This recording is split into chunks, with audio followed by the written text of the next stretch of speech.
Great. Well, thank you for the opportunity for me to speak with you all today. I became intrigued by the microbiome and its contributions to our health ever since residency. And when I did my fellowship at OHSU, I found it really interesting that just like DVT prophylaxis is part of every patient's order set, at OHSU, every single patient gets a dose of Nancy's Kefir as a medication twice a day as prophylaxis. And I thought that maybe they were onto something. And it made me get really interested in the microbiome and how it influences our health and vice versa. So as we know, there's about 100 trillion microbes that are on or in our bodies, and those include over 1,000 different species. And these species encode more than 500 times the number of genes than we have in our own genome. And so you can really know that there must be interactions between our health and the microbiome. The microbiome has been studied in other diseases as well besides obesity, and wanted to share a little bit about it just to get you intrigued. This was a study where they took esophageal mucosal swabs from patients who were healthy, who had Barrett's esophagus, or who had esophageal adenocarcinoma, and investigators were able to see that they had markedly different microbiome profiles depending on if they had cancer or not. Sorry. Maybe I won't. And when they looked at patients with inflammatory bowel disease, they also found that they had very different microbiome profiles compared to those without disease. This was similarly seen in babies with necrotizing enterocolitis, and those with NEC had different profiles of their gut flora compared to healthy babies. And even in mice models of burns, there's a very marked difference in their microbiome profiles. Maybe more interesting than just what their profiles are is just what interventions can be done to show differences. And it's really interesting that in randomized control trials, by giving a probiotic or as well as a prebiotic to infants in the NICU, they were able to decrease rates of necrotizing enterocolitis, NICU stays, sepsis, and even mortality just by giving them a little, yogurt and probiotics. Similarly, when you had intubated patients in the ICU, giving them a probiotic versus a placebo decreases the incidence of ventilator-associated pneumonia and led to shorter hospital and ICU stays. And even more broadly, giving probiotics to all patients decreased the rate of C. diff-associated diarrhea with a rate of 1.5% versus 4%, or a total of 60% decreased risk. And even after colorectal surgery, giving probiotics can even decrease superficial and organ space SSIs and decrease other types of infectious etiologies. So given this data, it's really, quite remarkable what the microbiome can do and how we can influence it. And so today I wanted to briefly talk about some topics in terms of how obesity and the microbiome interact, how these microbiome changes might be changed after bariatric surgery, and start to talk about maybe some roles for interventions for obesity.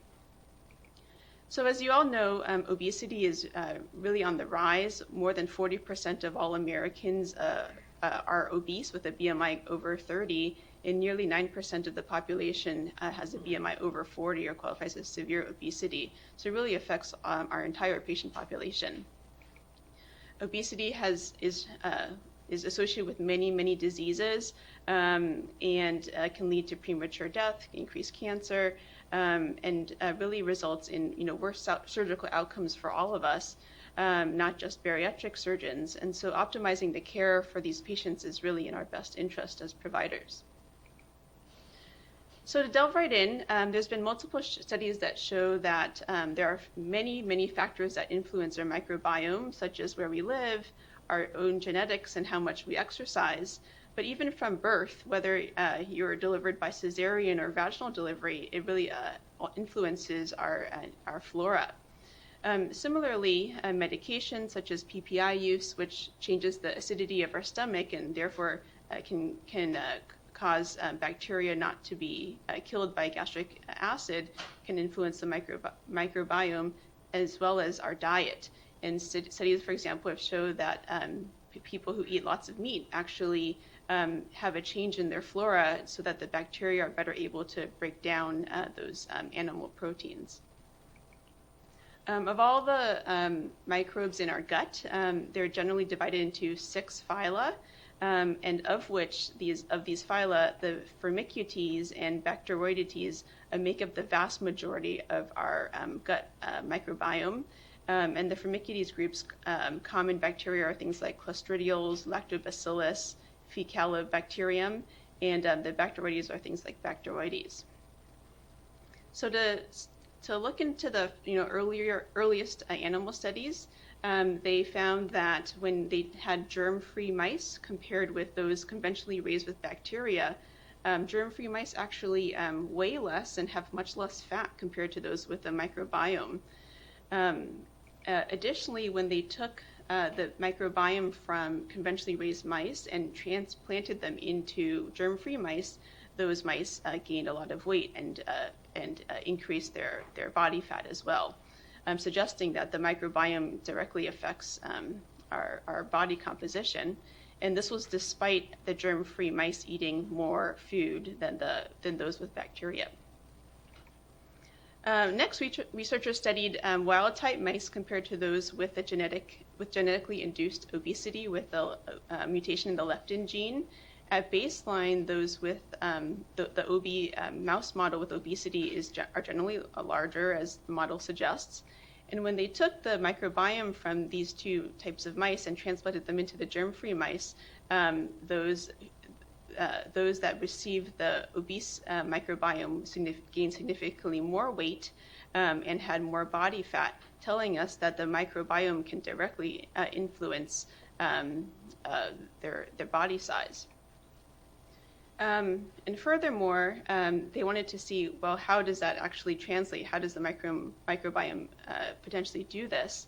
And for their studies, they took the microbiome from these mice and profiled them of all the different bacterial phyla, and found that those that were obese had a much higher percentage of Firmicutes or compared to the lean counterparts, and that they had a decrease in their Bacteroides bacteria. And that this ratio, or this Firmicutes to Bacteroides ratio, increased. So they found that this was true across not only genetically modified strains, but they used a model of diet-induced obesity, where they fed mice either a standard low-fat, high-carb diet versus a Western high-fat, high-carb diet. And this led to increased body fat in the mice, but this also translated to this increase in Firmicutes and decrease in Bacteroides, very similar to other mouse models. And furthermore, they looked at the diversity of the bacteria within the stool, and found that those mice that were more obese also had decreased diversity in their microbiome.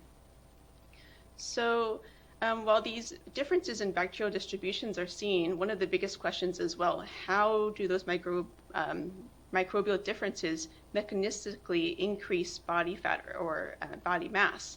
And one of the proposed mechanisms is via the production of short-chain fatty acids by the colonic bacteria.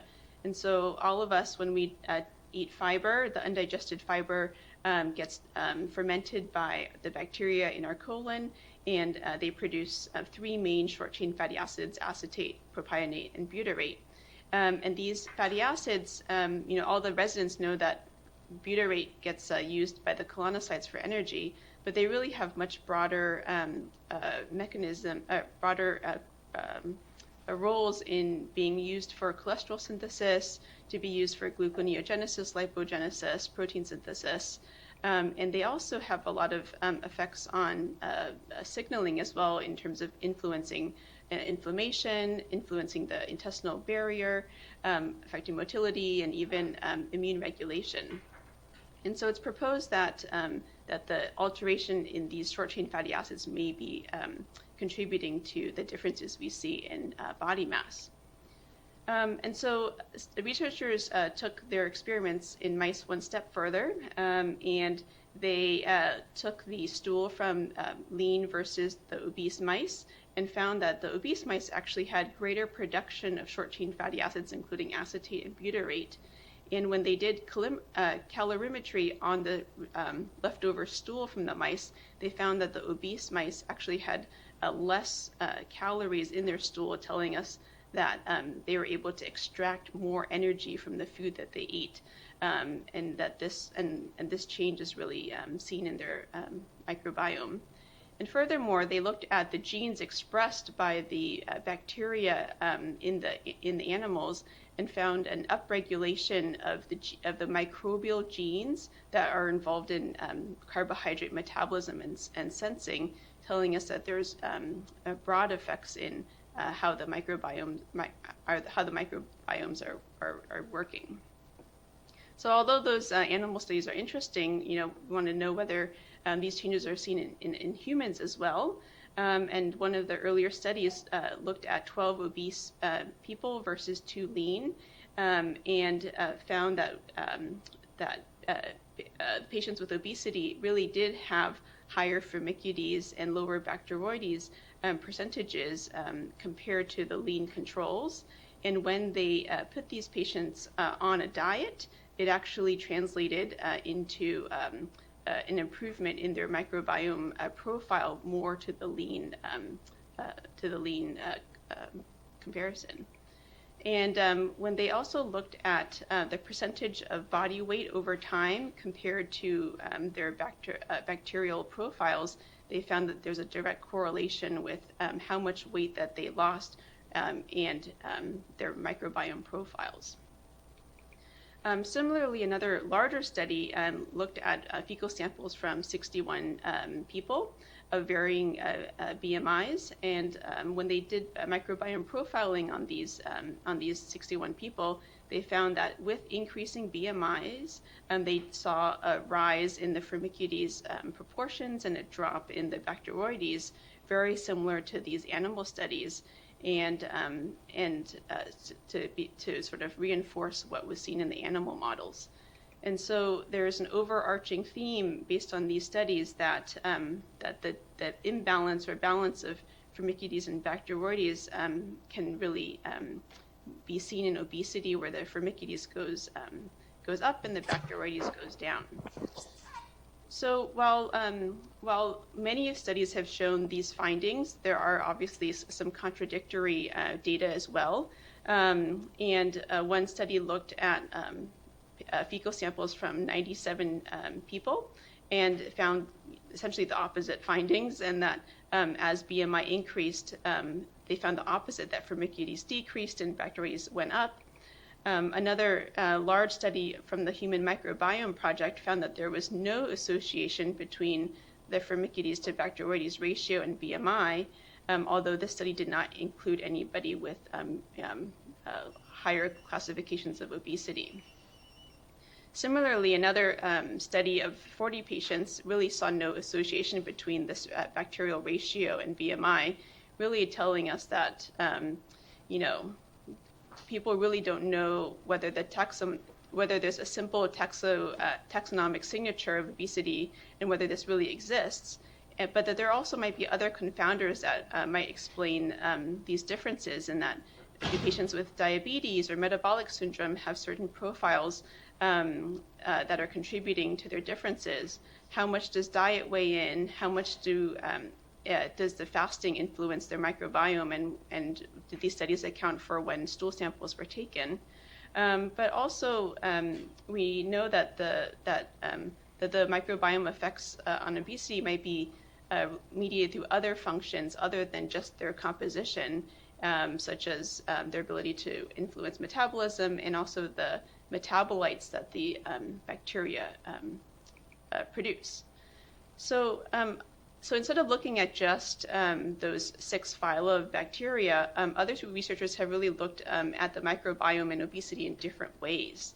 One study actually found that when they looked at the profiles in 39 patients from 6 different countries, they really found a different way of describing the microbiome and found that people have different enterotypes, meaning that people fell into different groups based on who had the highest abundance of these different types of bacteria.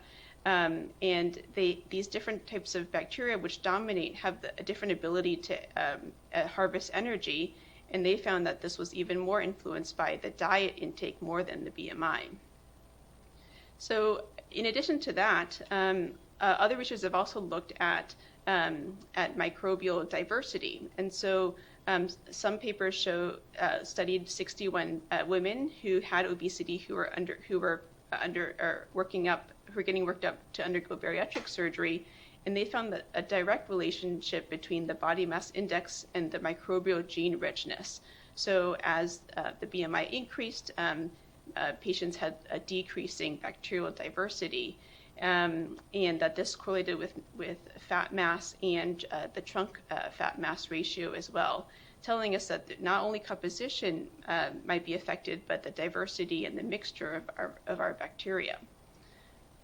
So there's been multiple studies that have looked at what interventions could influence these findings, and some small studies, just to sort of present to you, include a double-blinded randomized control where they took 75 patients who either were receiving a very low-calorie diet over 8 weeks, and they gave them probiotic supplementation or not. And they found that with the addition of probiotics, patients had a significantly lost more weight than those without the probiotics. And they even found decreased inflammatory markers like CRP and TNF-alpha and decreases in leptin. Other studies have also shown that when Lactobacillus graceri was given over placebo, they also had greater BMI change compared to controls and decreased body fat on CT imaging. And another sort of potential addition is something called a prebiotic, which are indigestible carbohydrates like inulin that are essentially fuel for our bacteria that can feed our gut bacteria. And the addition of probiotics and prebiotics together might have added benefit. And this study showed that when this prebiotic was given to diabetic women, they found that it could significantly alter their metabolism and their diabetes. So when taken all together, these studies really tell us that while there are studies that suggest that there is an imbalance in the types of bacteria in our gut, especially in obesity, that the story is much more complex. It's not just that the composition is different, but there's something called a microbial dysbiosis, where there's not only an imbalance in the flora, but there might be changes in the local distribution of the bacteria, how much is in the colon, how much is in the small intestine, and that there might be a functional a difference in the composition and the metabolic activity of our microbiome. And so the question is, well, does bariatric surgery reset that imbalance, and does it alter the microbial diversity and dysbiosis to make it more beneficial? So just to sort of review for everyone, the two most common bariatric surgeries are the sleeve gastrectomy and gastric bypass. We don't perform gastric banding anymore, but some of the studies I'll talk about do include this. We know that bariatric surgery results in a significant weight loss for our patients over the long term. Patients do regain a little bit of weight after they reach their lowest weight, but overall there's a good sustainment of their weight loss. So one of the studies looked at 10 patients who had adjustable gastric banding and 14 who underwent gastric bypass, and they looked at the fecal microbiome of patients pre-op and at 1, 3, and 12 months post-op. And they found that at baseline, all patients had a decreased bacterial diversity based on gene richness. And with both surgeries, both the adjustable gastric banding and the bypass, they had marked increases in their microbial richness. And interestingly, those that got bypassed had even lower baseline richness before, but that the rise between the two were not significantly different. So it's really affecting their microbiome surgery somehow. Another study took a look at 5 patients who underwent sleeve gastrectomy and looked at their stool pre-op and at 3 and 6 months post-op. And more similar to the animal studies, they did see that after bariatric surgery, after the sleeve, they did see significant decreases in their Firmicutes phylum and increases in the Bacteroides. And so that tells us that maybe we are recapitulating some of the things that have been seen in mice. They also found that when they looked at the actual expression, gene expression in the fecal samples, that there were elevations in the pathways involved in butyrate or short-chain fatty acid pathways, although there was no significant differences in the actual measured amounts of fatty acids in the stool. One of the other more recent studies also looked at patients who underwent bypass, only of 6 patients. They found a significant decrease in their BMI over the 3 months. But when they looked at the microbiome pre and post-op, there were significant changes in all of the bacteria. Namely, the Firmicutes decreased, Bacteroides was actually had no particular change, but that the ratio did decrease similar to the animal models. But even more confusing or complicating to the picture are that there were significant differences in the smaller proportions of the bacteria, the Proteobacteria and the Verrucomicrobia. And so it's not just the 2 main phyla that are affected, but it really affects all different types of bacteria. And other studies have also looked at other patient groups. One had 12 patients involved. They saw that patients dropped their BMI by 6 months and that their diversity increased over the course of their 12-month study. And when they plotted the types of bacteria present at baseline in blue over time, so 3 months in orange and 1 year at green, they saw a significant shift in their microbiome profiles, and that they also found changes in their Proteobacteria and Fusobacteria as well, telling us that it's just a very complicated picture.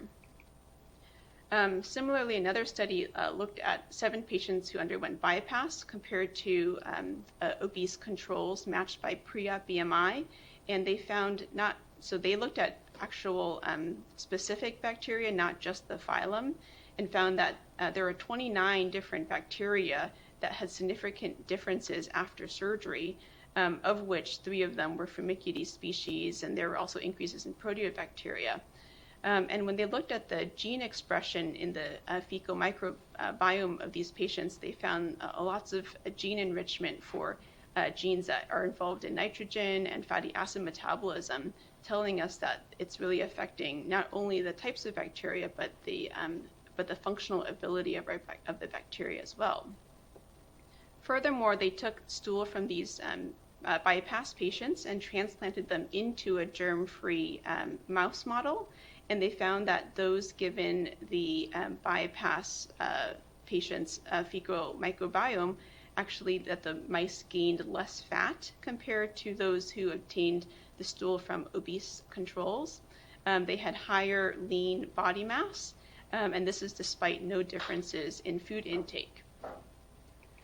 Furthermore, they found that the mice that received the gastric bypass microbiome also had decreased respiratory quotients, telling us that somehow the microbiome is resulting in a change in how they're utilizing their carbohydrate and lipids as fuel. And just to complicate the picture even more, to make this confusing for all of us, the studies have also looked at patients who have regained weight after gastric bypass. So we all know that patients can regain some degree of weight, but that this study of 8 controls versus 12 who underwent bypass without weight regain and 14 that did regain weight, they found that patients over time maintained their microbiome diversity over time, so that this was still significantly different.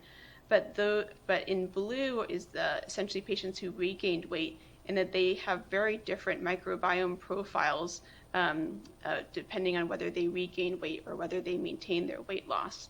And when the researchers looked at specific bacteria, they found that there were different profiles of specific bacteria as well based on their weight profiles. So the question is, even though we see differences in profiles, is there something deeper to explain these differences? And really, what comes into play is the functional ability of the microbiome, and that includes metabolomics and the metabolites that the microbiome is producing. And so this was one of the first studies to really describe the metabolomic and effects of the microbiome after bariatric surgery. And initially they found that patients who underwent gastric bypass had different profiles and had increases in 4 different groups of bacteria.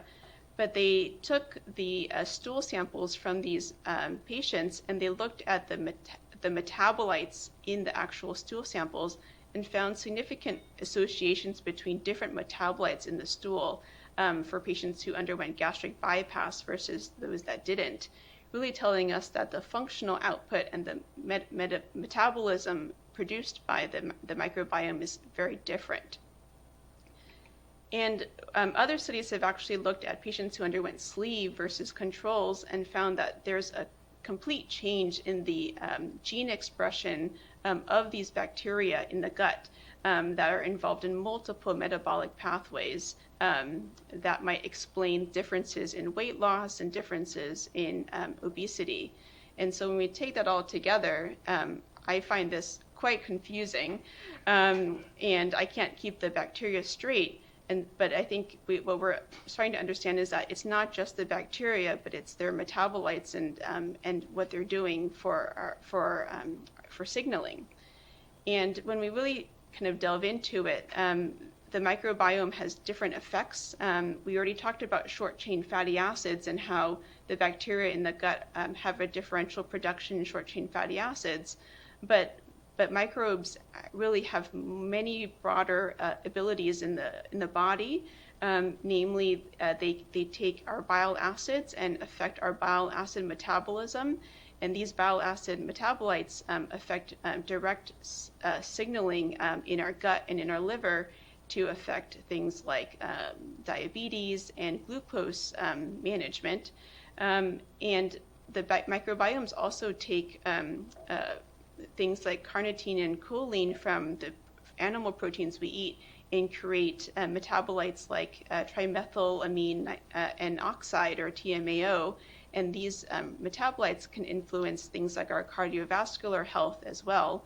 And really we're only really beginning to understand all of the metabolites created by our microbiome. And this is sort of the goal of the next step of microbiome research going forward. And so there's really a lot to be learned in this area. Well, besides learning about what exists or not, the next question is, well, how can we influence this, and how can we sort of potentially change outcomes in patients with obesity? And there really haven't been that many interventional studies done. One very small study included 30 patients who underwent gastric bypass, and they randomized them to obtain a prebiotic combined with yogurt or yogurt alone. And they found that there were no significant differences in BMI or weight loss after gastric bypass. Another study of 9 patients only that were randomized to placebo, a probiotic, or a symbiotic, which is prebiotic plus bacteria. They gave this intervention for only 15 days, but I guess over 15 days they did see a significant difference in weight loss over 15 days. I don't know if that is clinically relevant at all, but they didn't find any changes in the inflammatory markers seen in the patient's blood. Another larger study, though, found that they gave probiotics over 16 weeks to gastric bypass patients.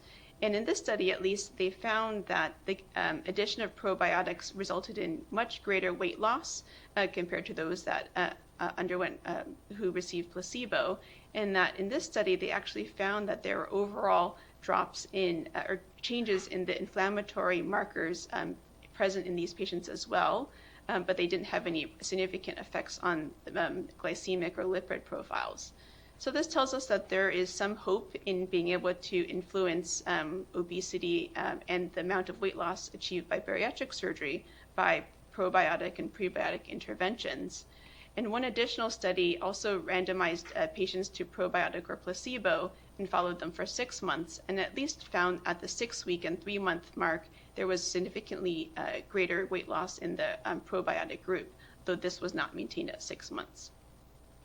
I think even more interesting than just weight loss is the effects on the microbiome in other settings. And we know that, and this study found that by giving probiotics, patients over the long run actually had decreased what's called small intestinal bacterial overgrowth, which is a misbalance of bacteria in the small intestines. And this has been a research interest of mine. We know that patients with obesity actually have an increased incidence of small intestinal bacterial overgrowth. The symptoms are things like pain, bloating, diarrhea, and flatulence. And this is characterized by excessive bacteria in the small intestines and an increase in the colonic type flora in the small intestines compared to those without SIBO. And patients with obesity naturally have a higher risk for SIBO, and some small case series after bariatric surgery also tells us that the incidence of bacterial overgrowth is much more common in the bariatric population. And so we're doing a small study with Trevor and Alexis, who are really helping us take a deeper delve into our own data. They're helping perform a retrospective study of all patients who underwent bariatric surgery at UC Davis. And they've delved into the records of nearly 100 patients who were tested for SIBO with hydrogen breath testing. They've gathered data on about 60 patients so far and found that symptoms are very common in terms of diarrhea, pain, and bloating, and that so far the incidence of SIBO in our population is at least 25% for patients who have symptoms. So they're continuing to work on data collection and looking at other factors that might contribute to this bacterial imbalance in our patient population. So taken all together, I think this diagram really helps me at least organize my thoughts and next steps that can be done. I think there's been plenty of studies that looked at taking samples from patients who are healthy versus those that are obese or who had bariatric surgery, and being able to do large-scale multi-omics or metabolomic studies to really help us figure out what pathways are involved in obesity and bariatric surgery recovery. And then we can study them in animal models and other ways, and then work on finding interventions that work to help improve patient outcomes. And then there's other ways, other methodologies to also answer these questions by going in reverse, by starting dietary interventions and working backwards into the animal models. And I think this is sort of the next wave of research in our division. Dr. Ali has been spearheading a study currently where women undergoing gastric bypass who have metabolic syndrome or not are getting analyzed in terms of their fecal microbiome and looking at the actual metabolome of these gut flora by looking at blood, feces, and urine and liver samples collected pre and post-operatively to really tell us are there metabolomic changes and signatures seen in bariatric surgery, and how much is that associated with metabolic syndrome as well. And there's really quite a few future projects that we're starting to think about and work forward, including differences in male and female outcomes after bariatric surgery, whether non-alcoholic fatty liver disease associated with different microbiome features, and other projects as well. And we're really hoping to move these types of projects forward with the establishment of the Center for Alimentary and Metabolic Science, spearheaded by this awesome team. So I really appreciate your time today and happy to take any questions.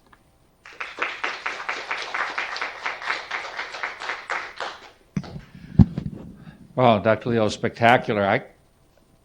This whole topic has bugged me forever of trying to understand this issue, and you've really put it in a great framework. I'd like to call on the division chief, Dr. Muhammad Ali, to lead the discussion and comment on the presentation and the future direction, particularly at UC Davis and research in this regard. So, Dr. Leo, congratulations on taking a very complicated topic and making it within a 45-minute frame, something that we look at. And,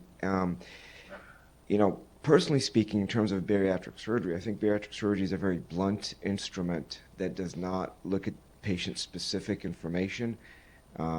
In cancer, it would just be only surgery with no neoadjuvant or adjuvant therapies. And I think you've raised our thoughts today about some of the things that could occur. Looks like you've got some questions in the chat, but I'd like to ask you to start off with one thing. So it's compelling to say that the changes, especially after bariatric surgery, are due to changes in diet, which we know can induce changes in the microbiome. But what's interesting about it is that with the same dietary interventions, without bariatric surgery, you don't get the changes that you experience after bariatric surgery. And so within that, there's a question about the anatomic rearrangement and why that changes. So I wonder if you could, I realize no one knows the answer to that question, but could you speculate on why you think that's the case? And I think that you've got some folks on the line that have questions. Well, just as you mentioned, there actually have been some studies that have compared patients who were on a very low-calorie diet versus those that had bariatric surgery, and the microbiome profiles are actually different between those groups. And so that is really telling us that there's something different about the surgery population. One of the proposed mechanisms is that by rerouting the small intestines and allowing the biliopancreatic juices to flow to the small intestine more distally, and how that affects essentially the motility and transit of the stool and bacteria, but that this also can then influence sort of the optimal growth of different types of bacteria because of the changes in the motility and just changes in sort of the bile pancreatic juice milieu in the intestine. But beyond that, I'm not. There's things that we need help explaining, and that includes the bile acid metabolism and other things. I think you have some folks on the lines that Dr. Kant. Can I make a comment? Sure, Bob. Hey, sorry. Or go ahead, Mohammed. It's hard. No. It's your floor. It's your floor. Dr. Leo, fantastic talk. And this really is a hot area, as no pun intended. We haven't met. I'm faculty in surgical oncology. We study cancer immunology and immunotherapy. I think it's important to point out how, as you mentioned multiple times, how complicated these studies are. You're dealing with multiple variables and multiple interactions on multiple levels. And we've seen in mice, for example, if you just look at the microbiome between the IRC and Research 3, which is maybe a quarter, half a mile apart, you have major changes in the microbiome. So it's influenced by strain, sex, hormonal status, diet, etc. So the studies are very complicated to sort of dissect what's causing what. And even in the mouse studies, they're giving them antibiotics, which are in the drinking water, which affects how they eat, affects mitochondrial metabolism, affects other physiology, etc. And in the human studies, it's hard to really be completely controlled in terms of your interventions. You're not doing a gastric bypass on patients with normal weight, so you don't know how the gastric bypass is affecting the microbiome in patients who are not obese. So it's very easy to have type 1 error, which can, assess, what's correlation instead of causation. So I just think that's important to keep in mind, even though it's clear that the microbiome has major impacts on immune physiology, metabolism, all the things that you mentioned. So that's just what I wanted to comment. Thank you. So there's a couple of comments and questions. The first comment is from Dr. Brown. He says, one of the challenges in investigating microbiome is that similar to Dr. Cantor's comment on CMB with microbiome, you are investigating a coevolution and have to integrate host genetics and expression, including proteomics and metabolics with environment, including diet, location in the gut, and the actual environment, together with what you see with the actual flora. It's a big chunk of data and complexity to integrate. But the approaches that look at how the microbiome shifts in response to some specific stimulus, such as bypass area, are a great start as they have more limited variables. And then Dr. Adams says, Victoria, such a great overview of the field. Thank you. Can you speak to changes in bile acid psychology, microbiomes and bariatric surgery? Can I comment on? So we know that that there's been some studies that looked at bile acids and how they change after bariatric surgery, and there are significant differences in both the primary and secondary bile acids that exist in the stool after bariatric surgery. That's probably a whole nother talk on it in its own, and actually an area of expertise of one of our researchers, Bethany Cummings. And so I'll have to defer more discussions to that about to her. Victoria, that's a great talk. And a few things. One, I'm not surprised you're doing such a great job after having known you as a trainee. I like to say as one of the chubby guys in the club that we're all looking forward to fixing this with some sort of stool transplant or yogurt. Yeah, something that you can fix, because us chubby guys need all the help we can get. And finally, I have actually a real question. So what happens when you take antibiotics? Like, what happens to your microbiome? And what happens when, like, we give these preoperative antibiotics now that they're back in vogue for a bowel prep? And do kids that get a lot of antibiotics for ear infections get fat? Because I had a lot of ear surgery and ear infections. I'm blaming that now. Yeah. Because it's not my fault for eating cheeseburgers. It's the antibiotics. Right. Well, I think antibiotics definitely change the microbiome. I didn't delve into the studies of like single dose versus like multiple chronic doses, but there has been multiple studies that show that it really does influence the microbiome, and we see that, for example, with small intestinal bacterial overgrowth. Patients who are on multiple courses of antibiotics have a change in their small intestinal flora as well as their colonic flora. So I definitely think that those exist, but how much that influences, certain outcomes, it's hard to say 100%. I do know I'm giving my toddler yogurt every day. Whether that, does anything to his future life, I hope so, but that's my takeaway. Oh, Victoria, one more sort of conversational piece. When you had the diagram there obviously shows that there are metabolites that you can detect in the stool, right? That's that these short chain fatty acids and so forth exist in the local environment. Can you speak a bit to what we now understand to be the xenometabolome, the things that perhaps, but for, talking like my lawyer wife now, but for the gut microbiota would not be in our peripheral circulation in our blood? Because that's a field of interest. Right. So for everyone else, the metabolome are sort of all of the chemicals and proteins and kind of molecules that are created by our own body, and the xenometabolome are those that are specifically created by the gut microbiome or by the xeno. And so there's essentially been studies that have looked at these different profiles after bariatric surgery or just in general, and we can look at profiling based on the metabolomics done even here on campus, and those signatures really tell us the difference of where those metabolites originate, so from bacterial or from self. And I think this is just a hot new area that sort of needs further investigation. But that's something that I actually have to learn more about in terms of the details.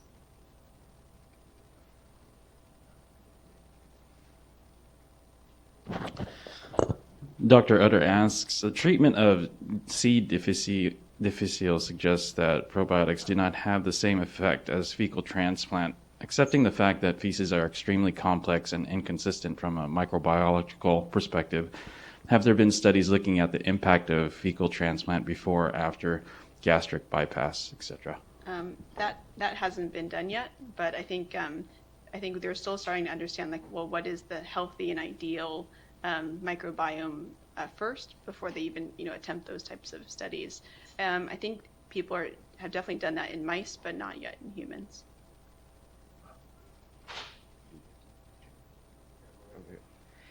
Are we at time, or did you?